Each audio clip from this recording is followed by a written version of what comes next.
Assalamualaikum warahmatullahi wabarakatuh. Halo teman-teman semuanya. Perkenalkan, nama saya Afifah Alfarini dari kelas 10 MIPA 1 SMA Negeri 1 Banyuasin 1. Dengan hormat Guru Pembimbing Ibu Wiwi Dian Astuti MPD beserta teman-teman semuanya. Dengan ini izinkan saya menjelaskan secara singkat mengenai daur biogeokimia proses dari daur karbon. Oke teman-teman, sebelum itu jangan lupa tekan subscribe, like, dan juga komen bila ada kritik dan saran. Nah, mungkin ada yang belum tahu nih, apa sih daur karbon itu? Daur karbon ini merupakan pecahan dari daur biogeokimia. Pengertian dari daur biogeokimia merupakan perpindahan unsur-unsur kimia melalui makhluk hidup dan lingkungan abiotik tanah dan air. Adapun macam-macam daur biogeokimia sebagai berikut. 1. Daur karbon, 2. Daur belerang, 3. Daur air, 4. Daur nitrogen, 5. Daur sulfur. Pada video ini saya hanya akan menjelaskan mengenai daur karbon. Apa sih daur karbon itu? Daur karbon adalah salah satu siklus biogeokimia di mana karbon mengalami perpindahan atau pertukaran pada biosfir. Sumber penghasilan karbon dalam proses daur atau siklus karbon diawali atau dimulai dari terbentuknya zat karbon CO2 di udara. Karbon ini bisa terbentuk disebabkan atas dua hal.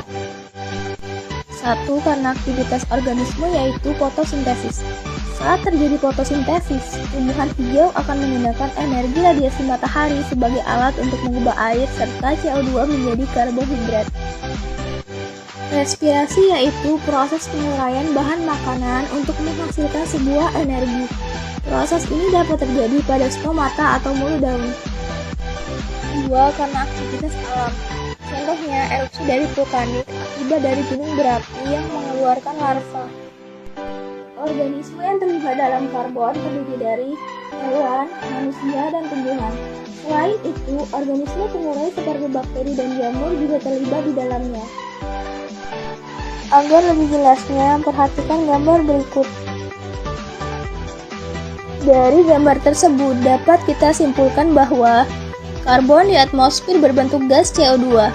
Maka untuk dapat menghasilkan karbon dioksida yakni dengan berbagai proses pembakaran seperti respirasi makhluk hidup, bahan bakar fosil, erupsi gunung, dan kebakaran hutan. Kemudian tumbuhan yang mengikat karbon dioksida dari atmosfer diikat dalam proses fotosintesis. Hasil fotosintesis tersebut disimpan di dalam tubuh tumbuhan seperti buah, batang, akar, dan daun. Hewan memperoleh kebutuhan karbon dari tumbuhan melalui rantai makanan. Herbivora memakan tanaman, kemudian karnivora memangsa herbivora, dan seterusnya. Selanjutnya, dengan jasad hewan yang mati maupun urin fesisnya hancur menjadi detritus. Dan detrivor akan memakan detritus guna memperoleh kebutuhan karbon. Lalu, bakteri akan menguraikan karbon organik pada jasad yang mati menjadi karbon anorganik. Dan kemudian karbon tersebut dikembalikan lagi ke alam.